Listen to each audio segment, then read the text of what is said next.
Good afternoon. This is the inaugural Ag DTNsights. I'm Grey Montgomery, General Manager for DTN's Ag Business. Today we're going to unpack renewable fuels, E15, what's actually happening in Washington right now in that space. To help me with that, I've got Courtney Yuskis, who's Commercial Leader for our Sustainability business here at DTN, and Chris Clayton, who's a long-time Ag Policy Writer for the DTN newsroom. So let me first turn it over to you guys to provide a little fuller introduction to yourselves. Over to you, Courtney. Yeah, thank you, Grey. Happy to be here. Happy to be part of this conversation. As you said, I lead the sustainability business, the commercial side of it for DTN. And I think right now, especially, we spend a lot of our efforts in the biofuels space. And I'm based on the family farm here in West Central Illinois. So hopefully the internet holds tight during these thunderstorms today. All right, your turn, Chris. Chris Clayton. I am a policy editor for DTN and one of our several editors in the newsroom who follows biofuel issues on almost a full-time basis, it seems, and been covering renewable fuel standard and E15 issues for quite some time for DTN, and I'm here in Glenwood, Iowa.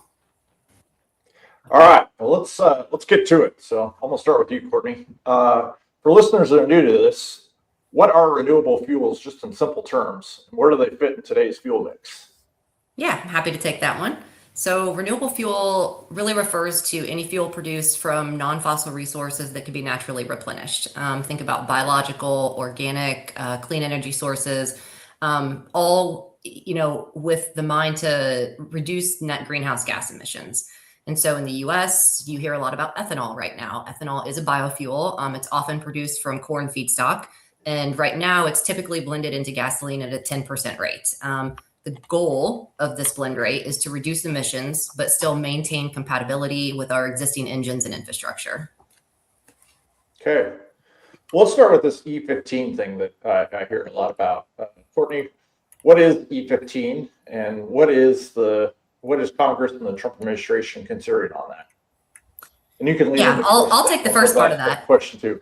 Yeah, I'll take the first part. I might kick it over to Chris for that second part. But E15 is a lot like what it sounds. It's a 15% ethanol blend instead of a 10%. And I think there's a lot of focus on it right now because there's a lot of effort to have a policy for national year-round E15. It's one of the most immediate ways that we can increase the ethanol blend rates without major infrastructure changes. And it effectively raises the baseline demand for ethanol across the existing vehicle fleet here in the U.S. Okay. Chris, so you might want to take the policy side of that.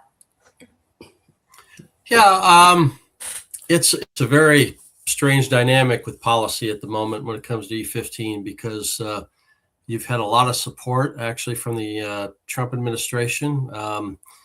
They granted the summer waiver for E15 earlier than normal this year. We've been doing summer waivers for E15 now for about a decade.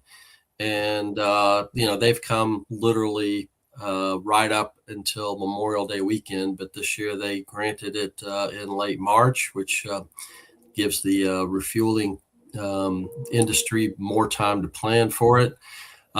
President Trump has said multiple times he supports E15 legislation. He actually signed an executive order in his first term, creating year-round E15, but it was defeated in litigation. So they really have to go back if they want to have E15. It has to be passed by Congress, and it's a interesting situation because everybody says they really support E15 legislation. We just can't seem to get a bill passed on it at the moment. So that's kind of where we're at right now. Hey, Grey, the one thing I might add there is, again, for those that aren't familiar in this space, especially as familiar as Chris, the reason we need these summer waivers is because basically of fuel volatility and then air quality regulation. So EPA measures this with something called RVP. So the higher the RVP, the more volatile the fuel. Or you could think of it like this: hot summer temps plus volatile fuel equals more smog forming, vapor emissions. And that's why the EPA has historically regulated the RVP of gasoline sold. I think Chris, correct me if I'm wrong, June 1st through September 15th. And like you said, it was a pretty early waiver this year. Yeah, so that's the RVP is the reason why we would have a summer restriction. Exactly. Got it. Okay. So why do these waivers matter this year specifically? I'll put that on you, Chris. Well, I don't think the waiver really differs very much from what we've been doing in the past several years, but we certainly are seeing a lot more focus and drive when it comes to E15. And obviously, as gas prices have moved higher, that's also increased demand for 15% ethanol. And it, it's not just this year, and it's not just because of what's been going on in Iran, but certainly that has played a factor in recent months. But E15 sales in 2025 were 24% higher than they were just a year before. And if we keep on that trajectory, we could have nearly 2 billion gallons of E15 sold nationwide this year, and potentially 2.3 billion gallons next year. So the issue is trying to broaden out the number of states that use 15% ethanol, and that's why we're trying to get a national law in place that will incentivize some of these other states to go ahead and start selling it. Yeah. So what's the argument against E15? Why would anybody oppose it? Well, you've got a handful of what we call small to mid-sized refiners, and this is where the play is right now in Congress. You've got oil refiners who see that this E15 legislation is their chance to make some changes to the renewable fuel standard and make changes to what we call the small refinery exemptions. Everything's an acronym, SREs. So you've got 8 or 10 lawmakers that happen to have maybe one of these refineries in their states, and they've been basically balking at the idea of passing E15 legislation unless we also make some changes that make it easier for some of these refiners to kind of opt out of the RFS if things are getting difficult for them. That's kind of the standoff that we're at right now. So, some oil refinery people saw an opportunity to make a play and throw a wrench into things, and that has basically screwed us up for a couple months trying to get this bill passed. So why do small refiners care? Why is E15 bad for them? Well, every year they ask EPA for exemptions to the renewable fuel standard, and EPA sometimes has been more gracious in granting those waivers, and sometimes they've been pretty tight on granting them. So they want some changes that would basically kind of ensure that if they seek these waivers in a particular year, maybe they're going to get a little more benefit out of it. And it's purely, bottom line, it is a dollar figure thing for them. They don't want to be buying ethanol when they feel like, their job is to be selling gasoline and refining and selling gasoline. And when we say small to medium size refiners, they are all still larger than almost every single ethanol plant out there. Each one of these refiners produces about 1 billion gallons or more per year, when your average ethanol plant produces about 100 million gallons of ethanol.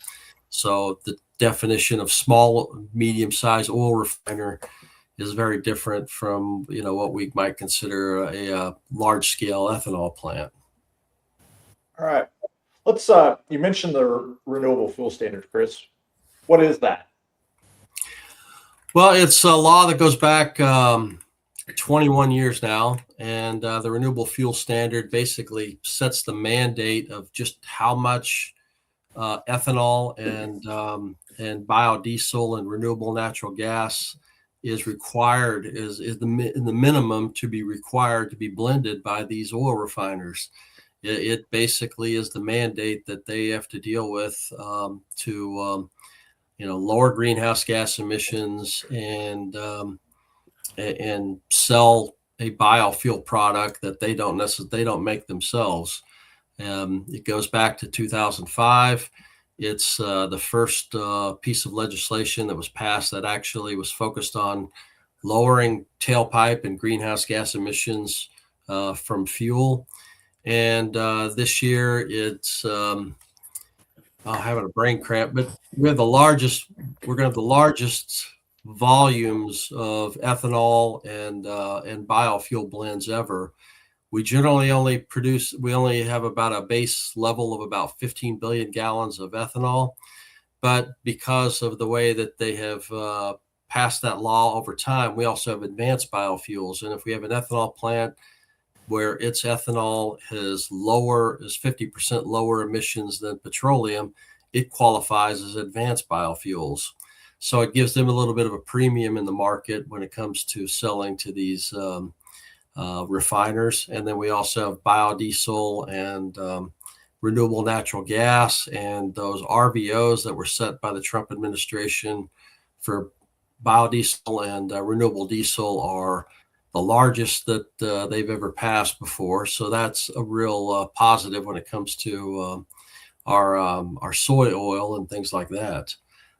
So it's a complicated law, goes back to the Bush administration, but it has been the acceleration and the spur that allows us to really, has really incentivized our corn market. We sell about 5.6 billion bushels of corn that specifically go into ethanol every single year. And that ticks up a little bit when we're selling a little bit more because of these RVOs. And ideally, if we get the E15, that would add even maybe potentially 2 billion more bushels that would go into ethanol as well. So what does the Trump administration want in this? I mean, what end game are they pushing for? Well, they certainly see that. They understand that we need to be incentivizing and spurring domestic markets for our U.S. products, like our commodities, not just in biofuels, but other matters as well. So they understand that there is a market need for our corn producers, or we're going to end up paying more subsidies to farmers because of it. So they understand that aspect of it. It's a little bit, I think, of a contradiction for the Trump administration, because they have been anti-renewable energy in other capacities when it comes to wind, solar, and things like that. But President Trump has remained pretty supportive when it comes to ethanol policies. He understands that it's important to rule America, and he understands that his support among farmers somewhat depends on that. So that basically is probably some of the driving force for them to continue to support whether it's E15 or the renewable fuel standard. All right. So I want to go back to you, Courtney. Why is there so much focus on E15 right now from a market perspective? Well, I think it goes back to the numbers that Chris was referencing. So I think, if we are able to see a nationwide year-round E15 policy, that increases corn demand by over 2 billion. I want to say it was projected at 2.4 billion bushels. And then if you think about that kind of in a more of a demand framework, if you will, basically think about 1% increase in ethanol blending would equate to 600 million bushels of corn demand, which is a pretty meaningful shift. Is that demand sustainable in the long term? I mean, I'm not going to sit here and pretend to know the future, but and I read a lot of Chris's articles too, and I think he would agree that, not indefinitely. I think if you think about E10, it did eventually plateau, that demand did, and at that point, we're going to have to start looking at new markets again. So is it higher blends? Is it exports? Is it low carbon fuel incentives? What's the next lever to keep that demand sustainable? Yeah, I think that you see that, we're still trying to get to 15% ethanol nationwide when you have one of our big competitors, such as Brazil, at 30%. And in fact, they sell a lot of 100% ethanol in vehicles. So we're the biggest biofuel producing country in the world, but we have competitors that are actually outdoing us when it comes to market incentives to sell biofuel products. Probably, outside of a nationwide legislation, the biggest thing that happened in the past year was California passed its E15 law. And, you're talking,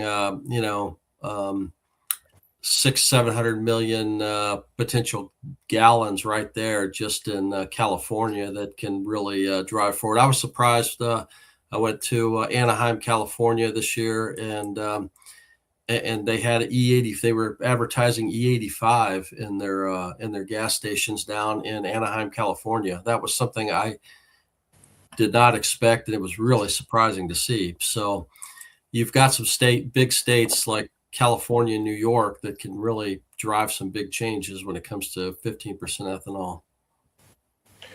So when you talk about Brazil, and having E30 and even E100, what does that mean competitively for U.S. agriculture?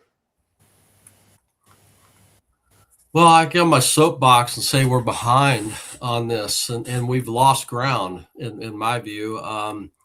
I drive a flex fuel pickup that is now 13 years old. I understand that, I might not get the best gas mileage out of using that pickup, but I have a lot of miles on it, and my vehicle is very clean because I drive a very high octane fuel in it all of the time. To have E15 and go beyond that, I think we're going to have to figure out ways to incentivize some changes in vehicles that would allow more vehicles to basically put these higher blends of ethanol in their cars. If you go to France, for instance, you can just buy a vehicle in France, take it to a mechanic, and tell them you want it to convert it to flex fuel. If we do that in the United States, it's illegal. It violates your warranty, things like that.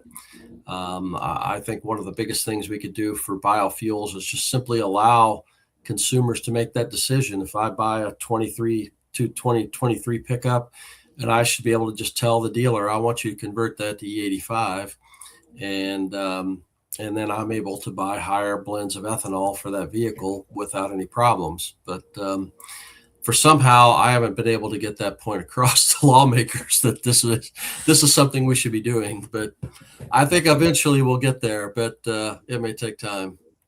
Yeah. All right, Courtney, I want to get back to you. So we've been hearing about this low carbon ethanol. What defines that? Yeah, well, I think I'm going to guess that most of our listeners have familiarity with the low carbon fuel standard, or especially 45Z right now. And so it all kind of ties together. And so when we think about a low carbon ethanol, it's really ethanol with a life cycle carbon intensity that's significantly lower than gasoline. It's typically achieved through cleaner feedstocks, regenerative farming practices, renewable plant energy, and or carbon capture and storage. So in basic terms, think lower CI, lower overall emissions. So can you break down CI scoring in a practical way? I can sure try. Yep. So think about it modeling the full life cycle: farming, transport, refining, combustion. And if producers, either the producers of the corn in this case, or the producers of the ethanol, if they can improve efficiency, capture carbon, then the carbon intensity goes down, potentially making their feedstock and or the ethanol produced from that feedstock more valuable in a low carbon fuel market. And it's something, DTN does analyze, calculate, supply the CI score throughout our platforms, because if you think about it, carbon intensity impacts everything across the supply chain. So whether agribusinesses are looking to help farmers achieve a lower CI score, whether grain buyers and biofuel producers are informing a procurement strategy, again, targeting that lower CI score. And then, you have to think about the reliability and the auditability of reporting for regulations or tax credits. So it's really important to have some sort of interface that supplies both that high confidence provisional data and the audit-ready primary data in the farmer attestation. Yeah. So the part where you said we track it on the DTN platforms, probably should define that a little bit for our audience. So specifically, it's the grain intelligence product, which is yeah. You go ahead, tell the story. Yeah, it really is. It's so think about all of DTN's data assets and kind of the derivatives of that data living in one place. And then we put different lenses on that depending on the customer use case. So the front ends will pull from that core data set. And grain intelligence is where we would, where, procurement manager would really look at that, to look at their supply shed, look at a draw area, understand what's happening today in terms of the CI scores and the practices at the farm level. And then kind of, use that to inform a strategy. In that platform, it's really the provisional CI score. So that provisional CI feedstock score for corn that we would be exposing. And then once it moves into kind of the contract stage, we would use a platform called Grain Discovery, which really manages the primary data collection, that farmer attestation, everything that's going to be needed ultimately for either mass balance or book and claim. Yeah. In the 45Z space, at least. Yeah. Yeah. So grain intelligence provides basically supply demand analytics, but particularly supply analytics down to an individual farm level. So basically, like, what are they growing? Where's yield looking at coming in at, things like that. So that way it really helps the originator.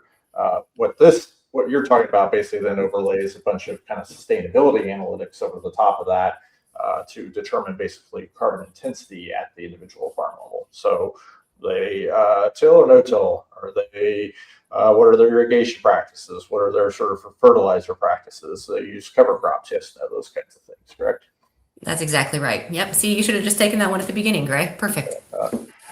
Well, and so then, because we got like different audiences here, so a lot of people are on this podcast probably know Chris from my DTN Satellite, as well as a Progressive Farmer, and so we obviously in this mix of products, we also have farmer-facing products where Chris is more familiar with the grain intelligence and the sustainability scoring, or through products that we provide to agribusinesses. So Courtney, who stands to make money from being able to demonstrate lower CI scores? And what do they need to do in order to make that money? Well, I think the clearest path to revenue is with the 45Z tax credit, and that is benefiting the biofuel producers directly. And for that, it's a very complex challenge to navigate right now, I feel. And the feedstock CI score is just part of the overall CI score, and so you've got to be able to manage the traceability of the feedstock itself and get that score. But then you also have to look at the plant emissions. You have to have auditors involved, there are engineers involved, and then you have to find a buyer for those tax credits. And it's all got to be audit ready, and then fully transparent throughout that entire process. So I think yet to be seen how that might flow down through the rest of the supply chain. Okay, so what are you, with your DTN hat on, doing to help agribusinesses and farmers make money from 45Z and other such programs? Yeah. What is DTN doing to help in all this? Well, I think, and I will be honest, I'm not as familiar with our farmer-facing platform, but I think we're trying to, expose a little more of the intelligence around some of this and the opportunities around this in our producer-facing platform. I also, I look at the Farmers for Soil Health program that we're involved in. That program is led by United Soybean Checkoff, by National Corn Growers, by the Pork Checkoff, and it's administered by the National Fish and Wildlife Foundation. DTN is a sub-awardee, and we provide the farmer enrollment and verification platform for cover crops and, for cover crops right now. And so when you think about the ability for this program to pay a farmer $35 per acre for cover cropping without any additionality requirements, and with the single year contract, that really starts to get the money flowing at the farm level, while the biofuel producers are kind of understanding what is the value of their tax credit. Is there a premium they can pay for a lower CI or not? Or is it going to be reflected in a discount table? So I think that program is just a support mechanism and a lever we can use today. It actually opens May 1st to get revenue going at the farm level. Yeah. Yeah, well, I mean, I think you kind of talked about it a little bit, maybe a couple questions ago. It's obviously with things like the Grain Intelligence platform, we're able to provide agribusinesses basically a fish finder to figure out which farmers they should be engaging with to improve their CI scoring. And then ultimately, by way of the Grain Discovery traceability product, we now have an attestation tool that farmers can go in and verify the practices that they're doing. So that way, ultimately, the agribusiness has the accounting they need to have to justify various 45Z credits they will be getting. Okay, let's turn our attention to these CO2 pipelines. Hear about Summit, Tallgrass. How do they fit into all this, Courtney? Yes, so these pipelines basically are transporting captured CO2 from ethanol plants to storage or utilization sites. And then that carbon capture and storage significantly lowers the CI scores, which obviously, as we just talked about, can be critical to maximizing that 45Z tax credit. And then, you think about what's happening right now. So Tallgrass, I believe, has infrastructure, up and running in Nebraska. As far as I know, Summit is still navigating kind of some of the permitting and state level regulatory challenges. And Chris, you may actually have more intelligence around those specific pipelines. Yeah, Tallgrass has actually, been signing up ethanol plants in western Nebraska, and it is running its pipeline out to out to Wyoming. Summit has been pretty much stalled at the moment, just trying to get through permitting processes, as you said, in different states. And they may look at moving the direction of their pipeline, maybe from North Dakota to Wyoming through Nebraska. So we'll see how all that plays out down the line. We also see some of these ethanol plants that are in North Dakota, for instance, or in Illinois. Western Illinois is also another place where you have carbon sequestration. So those plants in those states can already just sink carbon without having to really worry about pipeline issues. And so they got a little bit of an advantage there. So Summit plans to use CO2 for enhanced oil recovery. How does that affect the low carbon narrative?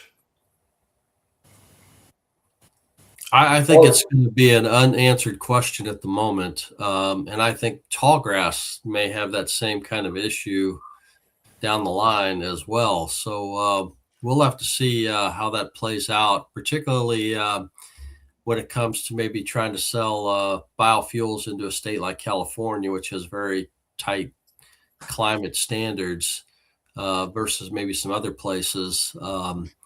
I don't think regulatory wise, it might not matter a tremendous amount to the Trump administration, but it may matter to the next administration as well, and how they factor the 45Z or some of these other credits if you're using the pipeline to extract oil at the end of the day. Chris, you're heading to DC for the North American Agricultural Journalists meeting, is that right? I just actually got back from all of that. So what all happened there? What'd you learn? Well, kind of the same kind of situation. There's a lot of bipartisan support for E15. They just can't figure out the vehicle to get the legislation to advance. So that's kind of basically where everybody's at with this at the moment. They're waiting maybe for a bill that is must pass legislation. They're talking about obviously increasing some supplemental defense funding and a few other things such as that. So you might be able to tack your E15 bill language onto one of those bills. But right now, there's not a lot of really important stuff moving in DC. Everything is difficult, obviously, because the House has only got maybe a 1 or 2 person majority. It continues to get tighter almost every day, And that's kind of where they're at, is trying to figure out how they're going to put this legislation onto something else that they know is going to need to be passed. This legislation being the permanent E15. Yeah, permanent, correct. Yeah. Where's the Farm Bill stand? It's kind of in the same boat, more or less. I think we're going to see the chairman of the House Agriculture Committee actually submit the bill to the Rules Committee, which means they might get the bill on the floor before the end of the month. He suggested that to me yesterday. So we'll see how that, if he's able to make that happen. He's got to get approval from the leadership on that. The Senate is kind of waiting for the House, and this has been a problem with with the Farm Bill throughout, is they keep trying to wait for the House to pass its bill, and then the Senate will act, and it's dragging the process just into multiple years where it shouldn't really need to be. The biggest issue, I think for a lot of farmers with what's left in the Farm Bill, some of it is conservation and how those programs are going to be working out. But, as much as we've talked about problems farmers are having financially, the Farm Bill expands the credit title, which basically expands USDA's ability to give loans to farmers. And we're sitting on it, and we've been unable to get that legislation passed. And it would make a big difference, certainly for some people, if we were able to get that done, and they were able to maybe go to USDA for a loan that they might not be able to get the same kind of terms from a bank or a credit union or something. But it seems just very difficult right now, as much as the support is for farmers in DC, to get proper pieces of legislation moving forward.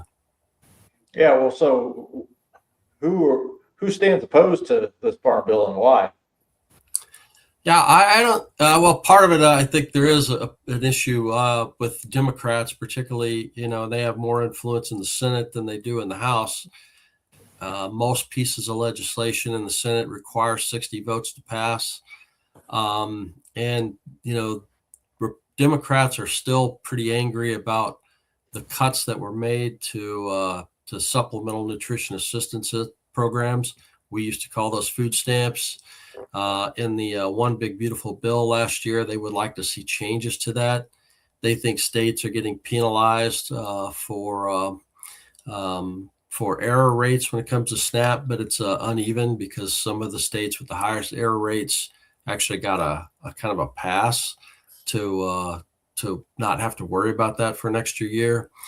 So there's going to be some Democratic opposition over what's happened to nutrition programs, and to get a bill passed, Republicans might have to make some adjustments, or you might see another one of these really huge so-called reconciliation bills that Republicans can use to pass without getting any Democratic votes whatsoever.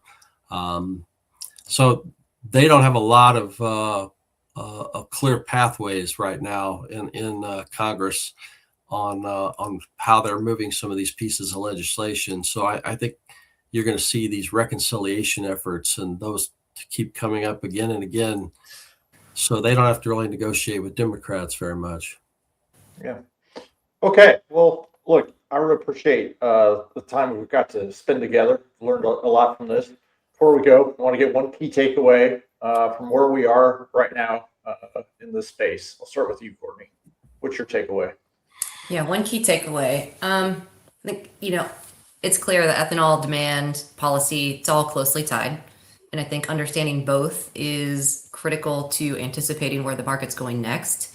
And I would say there's no easy button when it comes to growing or procuring these low CI commodities that we've talked about, especially in the low carbon fuel space. But I'd like to say there is a right partner, and that DTN is committed to help, continue to navigate this complex environment. All right. What about you, Chris?